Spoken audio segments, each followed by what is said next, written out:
Hey everybody, I'm Anna McEwen.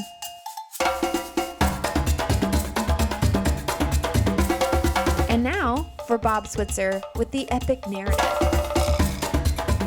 And here we are recording the third episode of Season 5 of the Epic Narrative. We are so glad you're here.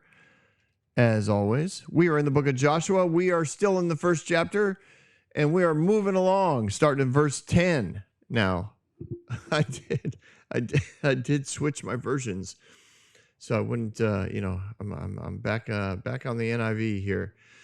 So Joshua ordered the officers of the people, go through the camp, tell the people to get your provisions ready. 3 days from now, you will go across the Jordan here to go in and take possession of the land the Lord God has given to you for your own. But the Reubenites and the Gadites and the half-tribe of Manasseh, Joshua said, remember the command that Moses, his servant of the Lord, gave you after he said, the Lord will give you rest, right? The Lord will give you rest by giving you this land. Your wives, your children, your livestock may stay on the land that Moses gave you east of the Jordan, but all your fighting men ready for battle must cross over ahead of your fellow Israelites. You are to give them help until the Lord gives them rest, as he has done for you, and until they too have taken possession of the land the Lord God has given them. After that, you may go back and occupy your land, which Moses has given. They answered Joshua, whatever you have commanded us to do, and wherever you send us, we will go. Just as we fully obeyed Moses, so we will fully obey you.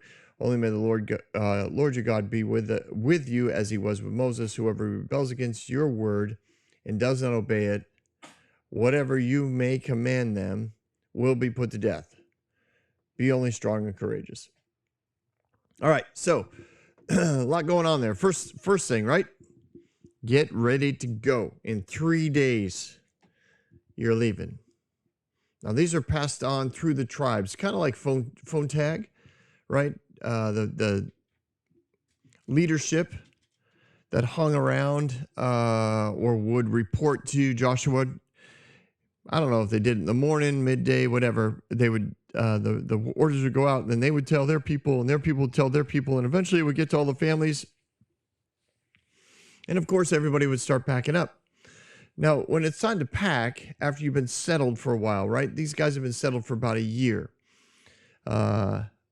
Currently, we've been kind of settled for about a year, but we're going to be moving.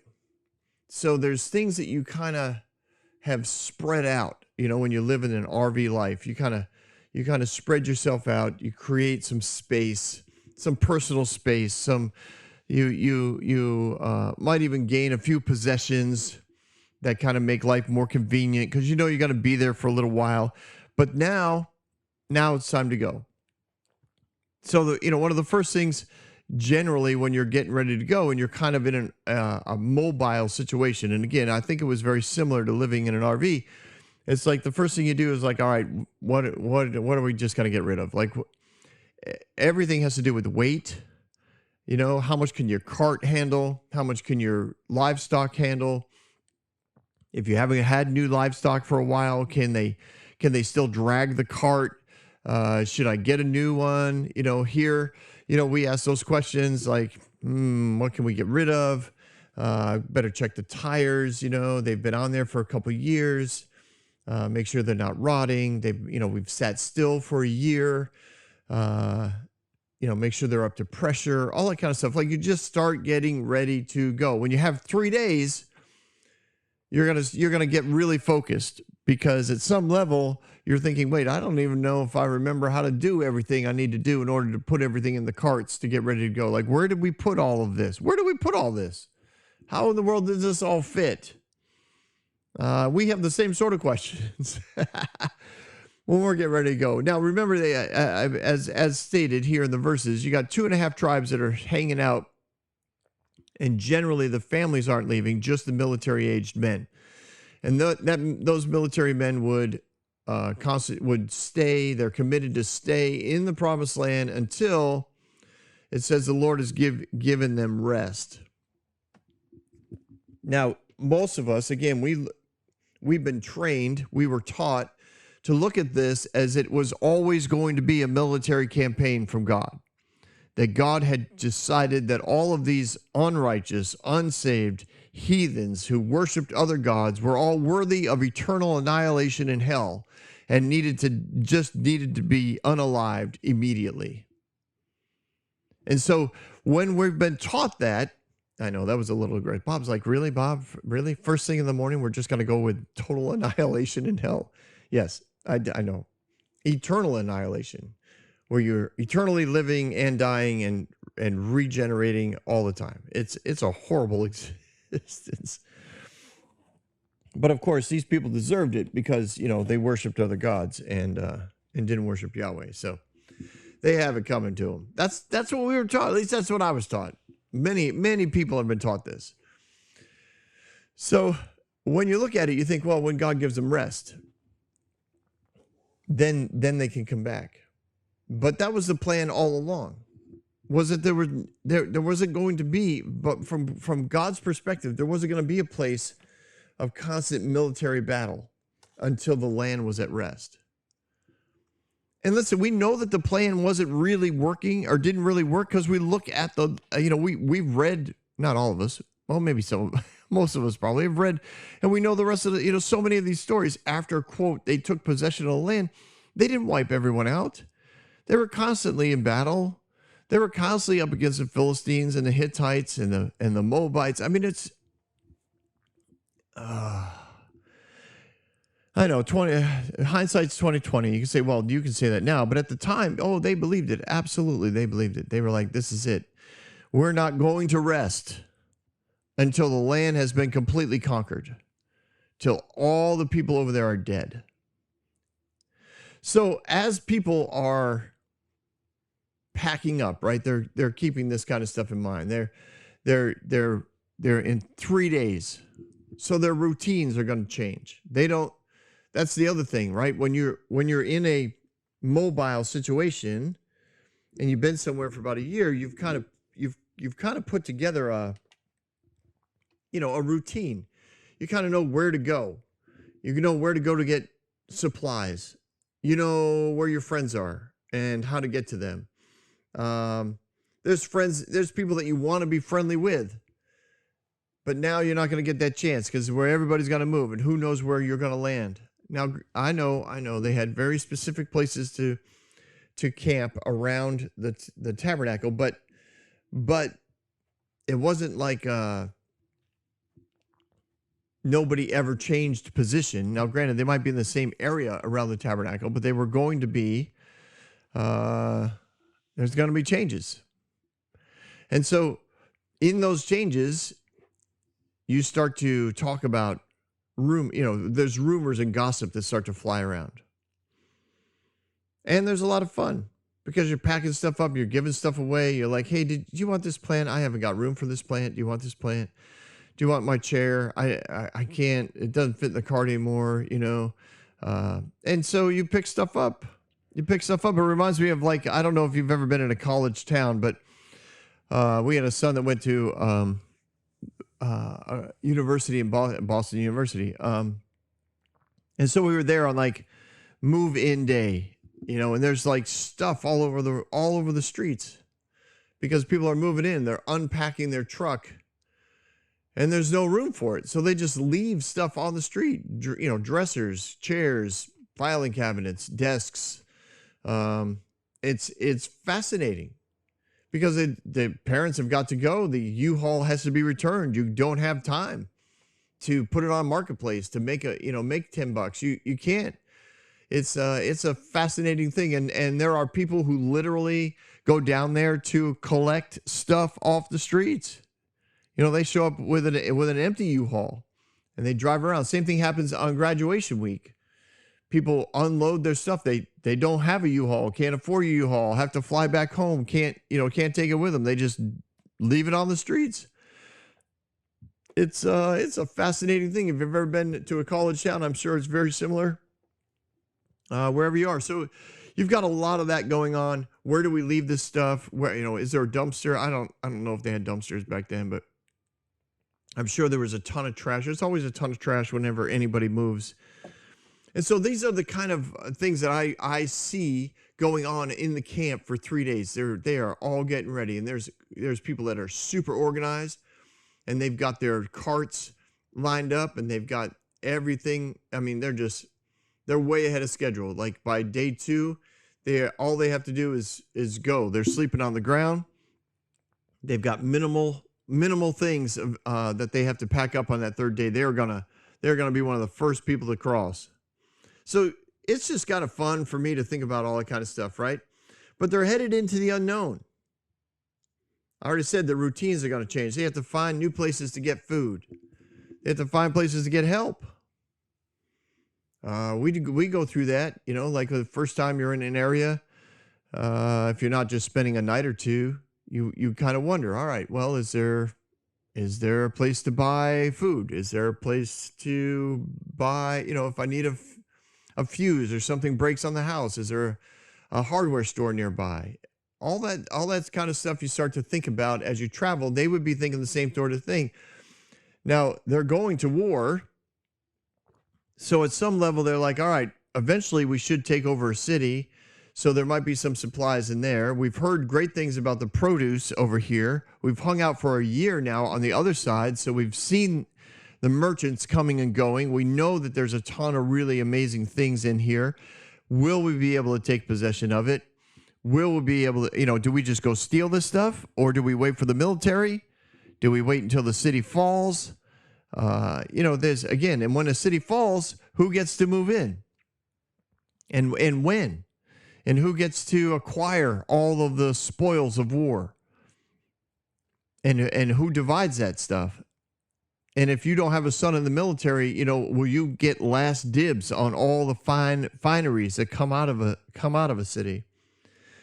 But they're going to war, which also means men will die. There are going to be families that will be destroyed because their sons are going to be gone. Their inheritances will be impacted.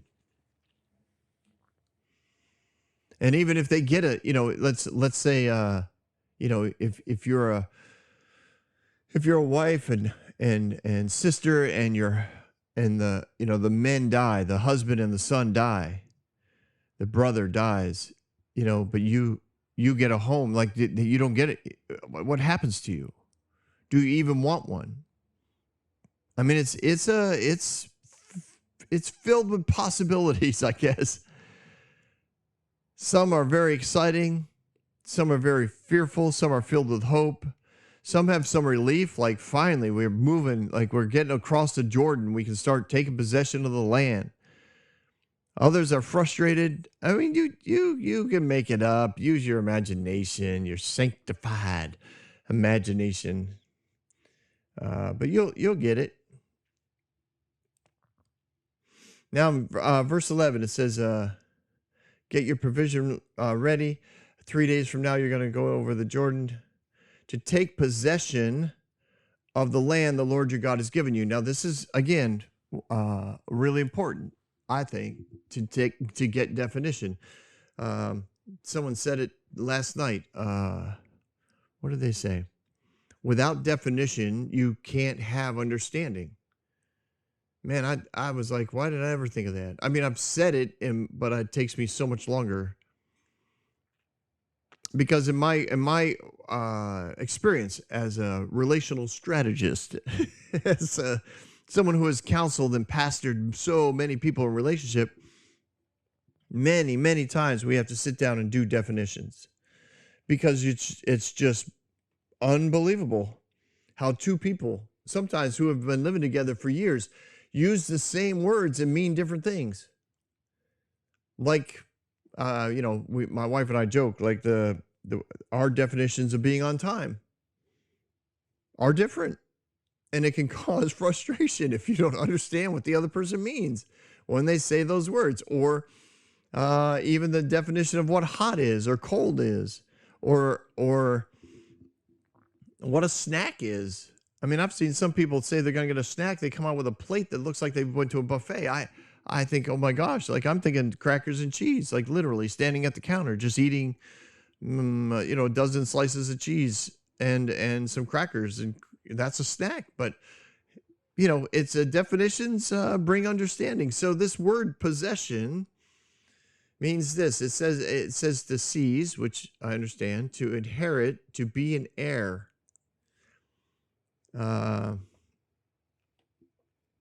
It also can mean to ruin what is there, to in essence disinherit. When you take possession of something, it is no longer what was, but it is now different. And that's what it means to ruin it. It doesn't mean that you go in and bulldoze it. It means that what was something is now something else because you have inherited it. So all of this has to do with inheritance, right? This is not a militarily strategic word. The translations indicate that it is an inheritance which takes time. Generations build inheritance. Somebody who owns it ultimately gives it away. Or as and the result of their death, it is given away. And somebody else takes possession of it. Not a military word. This has to do with relationship. This has to do with generation, time. Now, we because of many of us in our trainings, right, we look at this and we think, oh, he's talking about the military. But that's not what the word means. If we're going to understand what goes on here, we have to understand the words. We have to understand the definition. An inheritance must be claimed, and after that, you have to work with it.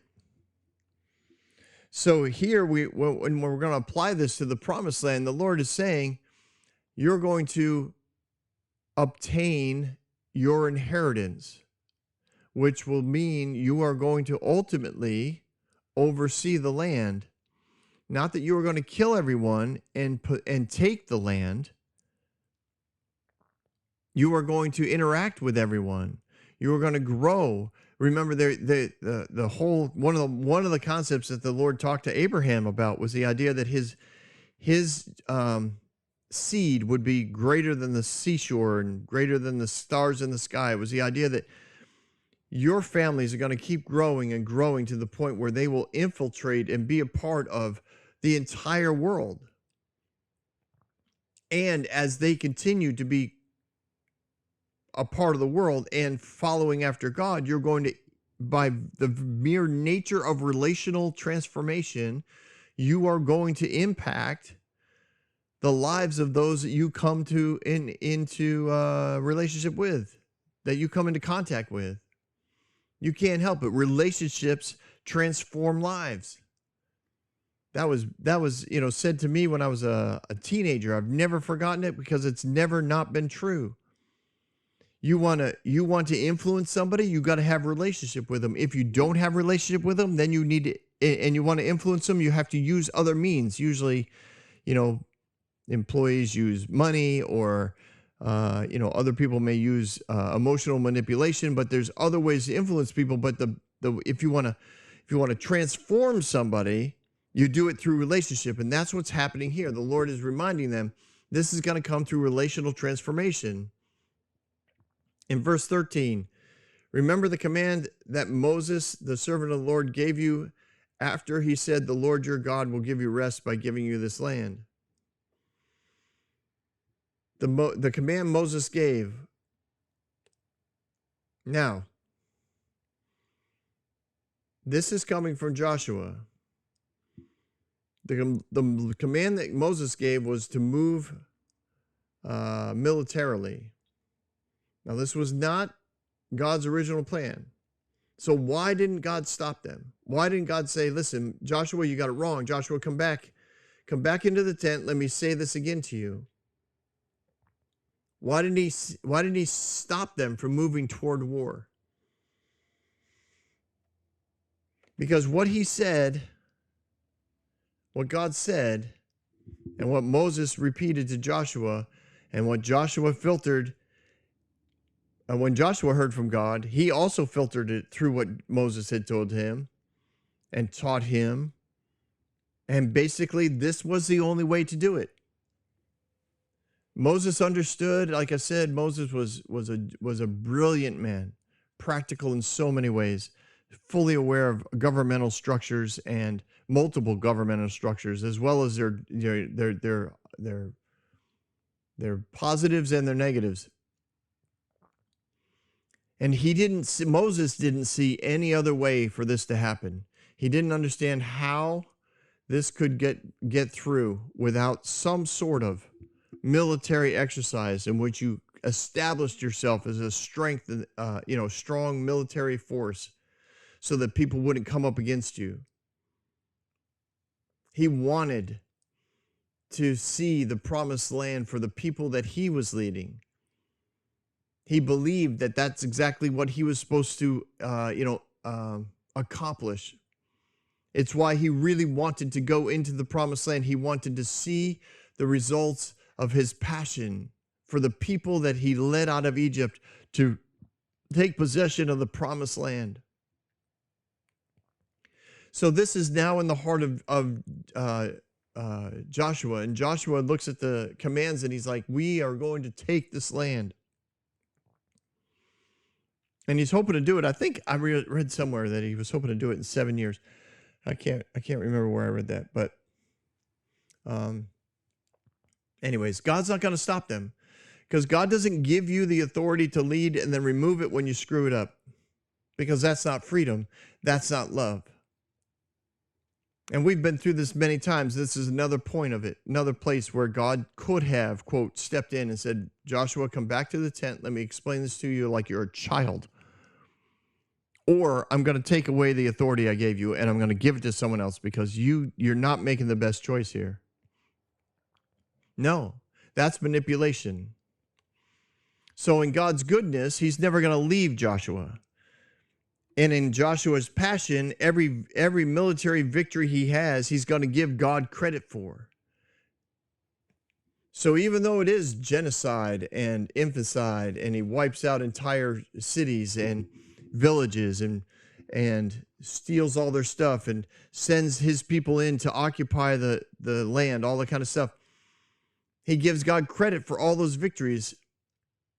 And therefore we assume from a much further distance away, we say, well, clearly that was God's plan. But in verse 15, until the Lord gives them rest, and he has done for you, until they have done, taken the possession of the land that the Lord your God has given them. He's talking, reminding Manasseh and the other two tribes that you're going to stay there until the land is possessed, until the land is inherited. And now in verse 16, they make a vow to obey. They answered Joshua, whatever you have commanded us we will do, and wherever you send us, we will go. Just as we faithfully obeyed Moses, so we will obey you. Only may the Lord your God be with you as he was with Moses. Whoever rebels against your word and does not obey it, whatever you may command them, will be put to death. Only be strong and courageous. All right, so these kind of concepts are really popular amongst a hierarchical mindset in a church or ministry. Because here you have Joshua on the top of the pyramid, so to speak, and everybody underneath him says, we will obey everything you say, and if we don't obey, may we be put to death. Like if we are fully committed to the vision and purpose and direction that you're going to give us, because we believe the Lord is talking to you. And when he talks to you, you tell us what he said, and then we will do what you command us, because we are going to make a vow of faithful servanthood to the leadership. And many ministries have been built on this concept. And many ministry leaders have destroyed the lives of those that are, that have made this commitment, because it's easy to do. I don't know if you remember or not, but I don't know, it's probably about a year ago. There was some ministry, I think it was Daystar, where there was a recording going around where somebody was in trouble, and one of the leaders of Daystar basically said that the director, I forget what her name was, she is the voice of God in your life. You have to do what she says. Was the basic concept that he was getting across. And so many people believe that leadership equals the voice of God. And you don't even have to, own a large ministry or be a part of a large ministry. You can have people come in and they call themselves whatever title they're going to call themselves, a prophet, an apostle, a bishop, or all of those things. And they say, this is the voice of God for your life. And they speak as though they can be unquestioned. And if you don't obey them, then you will receive, incredibly negative impact. And in this case, right, if they were saying, if we don't obey you, Joshua, may we die. They will be put to death, whoever disobeys you, or we will be put to death. This is pretty intense. Now, I had to chuckle a little bit because they were like we obeyed Moses, verse 17, just as we fully obeyed Moses. And I thought, well, there were a few rebellious things that went on under Moses. And there were a few political upheavals, from Aaron and some of his sons. And they were not 100% compliant, that's for sure, when it came to obeying Moses and every word that he had to say. So at some level, I'm thinking Joshua, although he appreciates the gesture, he also knows it's probably not going to be 100% true. But at least I don't have to feel bad about killing them because they're willing to die if they disobey me. No, I don't. Well, maybe he thought that. I don't know. But I picture myself and Moses and Joshua's. My God, Bob, get the title right in Joshua's shoes, and I think. Yeah. Okay. Well, thanks for that, guys. I appreciate your commitment. But hey, you at least are committed to be here for me, so that's good. Only be strong and courageous. What does that mean? We looked that up, the definitions of that in episode 2. And what does it mean? It means to be firm and wise in understanding. It doesn't have to do with a military leadership. It has to do with teaching and giving insight to people. That's what it means. And so they're like, be wise, be firm, be understanding, teach us the ways of God. That's what it was designed to be. But instead, they all got pumped up and ready to wipe out the tribes, clans, cities, villages, you name it, in the name of God. And that was the direction that they went on. Now, obviously, right, I'm pretty clear. I come at this with a pretty heavy filter. If it doesn't look like Jesus, then it wasn't God. And so when I look at, obviously, this whole passage, I look at it and I say, if it doesn't look like Jesus to go commit genocide, he didn't. So God isn't. So where did they miss it? And I don't think they missed it just once. I think it just became a general understanding that if we're going to accomplish certain things, we got to do it militarily. And it started, I think, with Moses, and Joshua is just going to carry that out. He is also a military man. Like I said, I believe that he did some, as a servant, slave. He was in the military in Egypt. So he understands what's going on, and it's one of the reasons why Moses, picked him to be his successor. So it's going to take a lot of, it's going to take the weight of military translation of whatever God had to say is going to be there, and it's been growing for years, and it's not going anywhere. So that's where they lost it. It wasn't a one-time choice. It was an expectation and a misunderstanding of the overall plan. And we've all done that. Well, maybe not in committing, genocide. I certainly hope, but we've all heard what the Lord had to say and put our own, filters on it and said, this must be what he means. This must be the way he wants us to approach this. And then when you're done, did you accomplish it? Well, yeah. Does it look like Jesus? Does it draw people in? I think about the way some churches have been started, some ministries have been started, and the way that they've trampled over things or taken advantage of their quote, tax, at least here in America, or not tax reduction, being a tax shelter, being a 501c3, right? The things that they built, the houses that they possessed, all in the name of the Lord, because this is what the Lord wanted me to do. And we just get off a little. And by the end of it, we're way off. It's kind of like shooting an arrow or a bullet, I guess. You don't have to be off by much where it starts to be way off where it lands. And I guess you know what? We're just going to call it a day right there. I hope that whatever it is that the Lord has called you to do, that as you do it, you stay, you pay attention, you stay in connection with Jesus, and you say to yourself, what I'm done, is it going to look like Jesus? Or are people going to be hurt, offended? Will people look at what I've done and say I've stolen it? I mean, that happened. Another little story. All right. I was a part of a ministry for a few years, and they had an amazing piece of property. They had a lot of property all over the world, but this one particular piece was amazing. It was well known. It was, it was kind of like the jewel, one of the jewels in their crown that they probably would call it.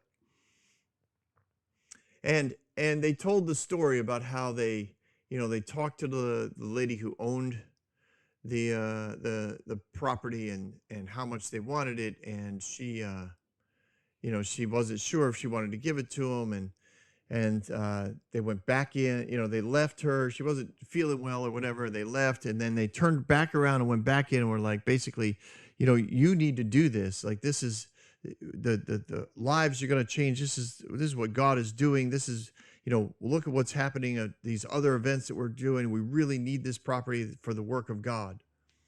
And she gave it to them. And, they built their ministry and they do what they do, and they still have it. In a long series of events, I end up in a completely different city, working completely different ministry years later.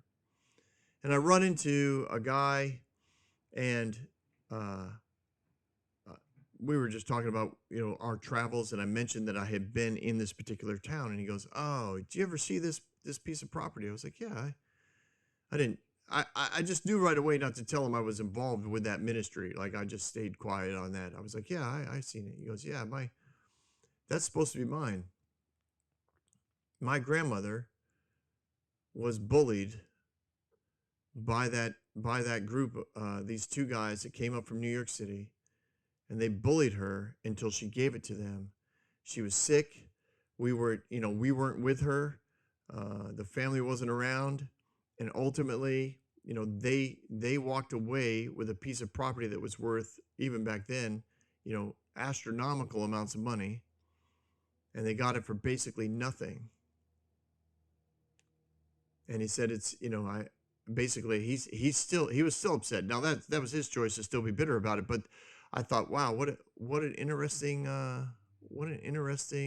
turn of events." I mean, I had no idea, no reason to disbelieve the story I had heard for years while I was part of that ministry, but now to hear the other side of it, and I think to myself, all right, so who was involved in that? Now, some would totally say, well, God did. Like, God gave them the passion for it. God gave them the boldness to go back in that room to talk to a sick old lady and tell her what God was doing, and God worked on her heart, and God gave them that land. And I would say, well, there's maybe, but maybe if Jesus was involved, they would have got the land and the family. The family would have also been involved. There would have been a relational connection. There could have been a long-term, amazing opportunity to impact, wealthy business owners across the nation because of the family's involvement with that particular ministry. I'm not saying it would have happened. I'm saying it could have happened. But so many times we get passionate and we see what God's trying to do and we get in the way. We decide we can make that happen. And I think at some level, that's what started with Moses and is continuing with Joshua. And we're going to continue with Joshua next week on The Epic Narrative. Don't go anywhere. We've got Bob Thoughts. All right. Well, that was quite the story there at the end. It's still all true. You know, I listened to it and thought, yeah, I think I avoided everyone's names and protected the innocent. But it is a story that when I listened to it, I thought about it again. I was like, for years, I just believed the leadership, and that is really what happens in any hierarchy. They surround themselves with people who will not question their vision, because in their heads, the vision is given to them by God. These people are generally seen as apostles or visionaries. Sometimes they're seen as prophets. If you're into the fivefold, I am, but some people aren't. But if you're into the fivefold, they would be, the apostles and prophets. They get the vision, the word from the Lord. They know that if this is going to be accomplished, they need everyone on board. They need loyalty. They need focused people. They need people that are willing to serve. And I wouldn't be surprised if Joshua surrounded himself with those types of board members, those types of leadership teams, that when they heard him say, hey, we are going to do this with military might, they did not question it, because they were like, this is the man of God. This is the one Moses anointed. This is the one that Moses discipled. Who are we to question this person? Our job is to make it happen. Our job is to, obey or die, that sort of thing. I think the Marines have a saying like that too. Do or die. That's not it, but it's something like that. Anyways, that kind of approach it will accomplish a lot. And it did in that particular case too, but not just that case. I mean, most huge ministries were spearheaded by somebody who surrounded themselves with, some would say yes men, but usually they're just loyal, hardworking, nose to the grindstone. We are going to make this happen because we believe in the man. We believe in this vision.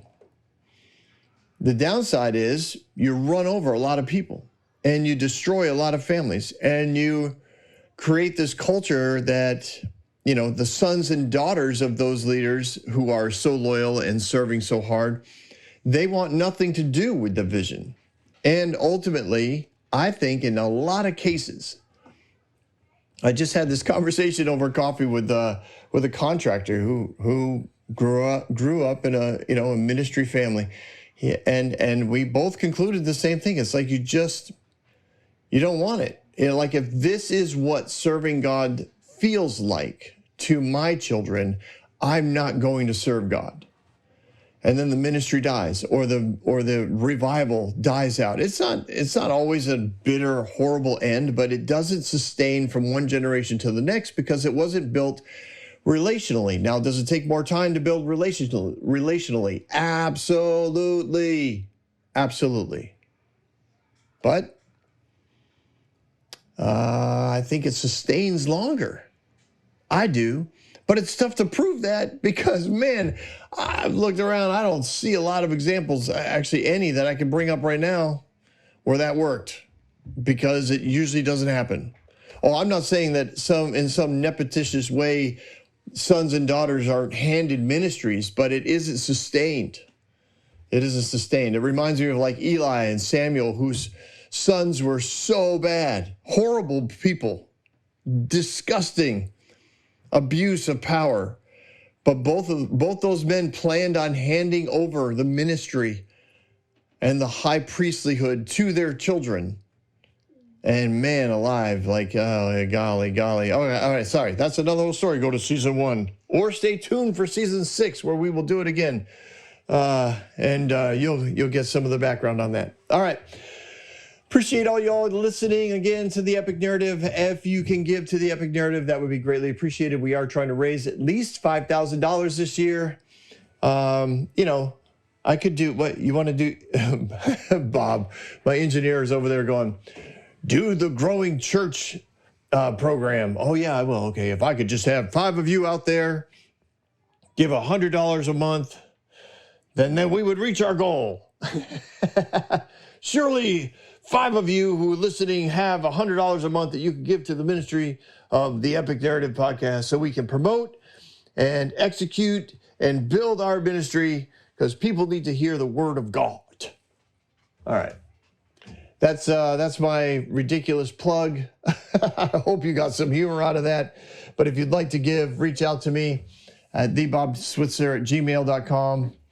And I can give you details on either how to send it to me through Apple Pay, through your bank in the Zelle program, or we do have a PayPal account as well that you can just send directly to. All right, everyone, have yourself a great day. And thanks again for listening. I'll see you next week on The Epic Narrative.